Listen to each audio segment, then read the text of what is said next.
अगर किसी हत्या का न कोई चश्मदीद गवाह हो, न हत्या का वीडियो हो और न ही वारदात अपनी आंखों से किसी ने देखी हो और न ही आरोपी ने अपराध कबूल किया हो, तो क्या ऐसे मामले में किसी को सज़ा दिलाई जा सकती है?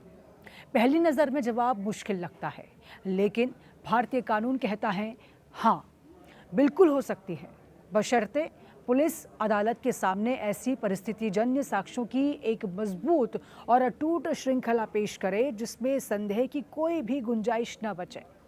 यही वजह है कि पुणे के बहुचर्चित केतन अग्रवाल हत्याकांड में अब सबसे ज्यादा चर्चा एक शब्द की हो रही है, पंचशील परीक्षा। ये कोई धार्मिक शब्द नहीं, बल्कि भारतीय न्याय व्यवस्था का वो कानूनी सिद्धांत है जिसने कई हाई प्रोफाइल मामलों में फैसलों की दिशा बदल चुकी है। अब सवाल ये है कि क्या पुणे पुलिस इस परीक्षा में सफल हो पाएगी, क्योंकि इस केस में चुनौती सिर्फ आरोपी को गिरफ्तार करना नहीं, बल्कि अदालत में अपराध साबित करना भी होगा। नमस्कार, बहुत बहुत स्वागत है न्यूज़ 18 इंडिया पर। मैं हूं आपके साथ सुरभि शिरपुरकर। केतन अग्रवाल हत्याकांड की जांच जैसे जैसे आगे बढ़ रही है, वैसे वैसे पुलिस लगातार नए डिजिटल और परिस्थितिजन्य साक्ष्यों का दावा कर रही है।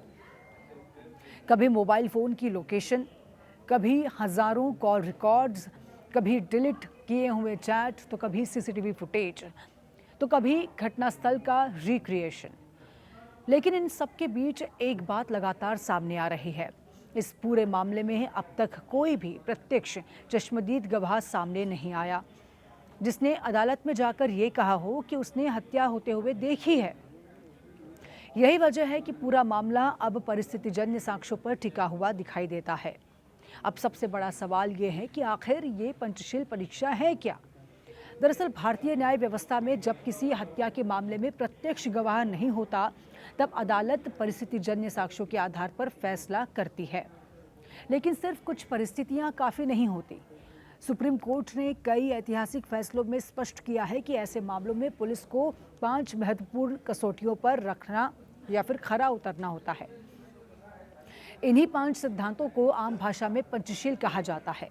पहली कसौटी यह है कि पुलिस जिन परिस्थितियों का दावा कर रही है वो पूरी तरह से साबित होनी चाहिए। केवल शक, अनुमान या फिर संभावना के आधार पर किसी को दोषी नहीं ठहराया जा सकता। हर तथ्य का मजबूत और विश्वसनीय प्रमाण होना बेहद जरूरी है। दूसरी कसौटी ये कहती है कि जो परिस्थितियां सामने लाई जा रही हैं वो केवल आरोपी की ओर ही इशारा करें। संलिप्तता की भी संभावना बनती है तो अदालत आरोपी को संदेह का लाभ दे सकती है। तीसरी कसौटी है कि सभी परिस्थितियां निर्णायक प्रकृति की हों, यानी जो सबूत पेश किए जा रहे हैं वो इतने मजबूत हों कि उनके किसी और निष्कर्ष तक पहुंचना संभव न हो। चौथी कसौटी ये कहती है कि परिस्थितियों की पूरी श्रृंखला इतनी मजबूत हो कि उसके बीच कोई कड़ी टूटी हुई ना हो। अगर एक भी महत्वपूर्ण कड़ी गायब हो गई तो पूरा अभियोजन कमजोर पड़ सकता है। यही कारण है कि police digital data, CCTV call record, location, forensic reports और अन्य साक्ष्यों को जोड़कर एक पूरी कहानी अदालत के सामने रखने की कोशिश करती है। और पांचवी तथा सबसे महत्वपूर्ण कसौटी यह है कि पूरी परिस्थितिजन्य श्रृंखला केवल एक ही निष्कर्ष तक पहुंचे कि अपराध आरोपी ने ही किया है। अगर कोई वैकल्पिक संभावना बचती है तो अदालत आमतौर पर आरोपी को दोषी नहीं ठहरा सकती।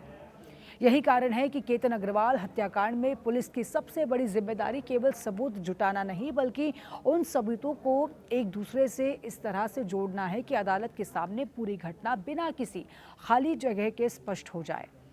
डिजिटल सबूत, mobile data, chat, call records, location history, forensic reports और घटनास्थल से जुड़े हुए हर तथ्य को एक ऐसी श्रृंखला बनानी होगी जो आरोपी की भूमिका को संदेह से परे साबित कर सके। दूसरी ओर बचाव पक्ष निश्चित रूप से इसी श्रृंखला की कमजोर कड़ियों को तलाशने की कोशिश करेगा। अगर किसी डिजिटल रिकॉर्ड की विश्वसनीयता पर सवाल उठता है, किसी समय का अंतर सामने आता है, किसी गवाह के बयान में विरोधाभास मिलता है या फिर किसी महत्वपूर्ण तथ्य का वैज्ञानिक समर्थन नहीं होता, तो बचाव पक्ष उसे अदालत में बड़ा मुद्दा बना सकता है।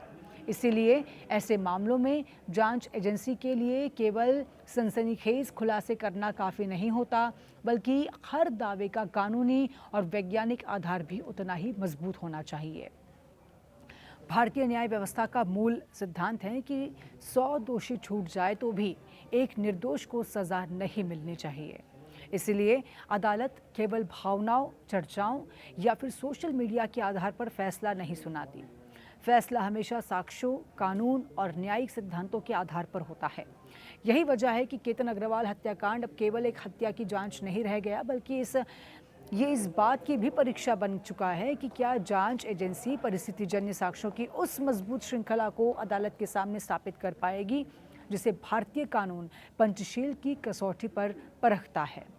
अगर पुलिस इन 5 कसौटियों पर खरी उतरती है तो बिना प्रत्यक्ष गवाह के भी दोष सिद्ध हो सकता है। लेकिन अगर श्रृंखला की कोई एक भी महत्वपूर्ण कड़ी कमजोर पड़ती है तो पूरा मामला अदालत पे प्रभावित हो सकता है।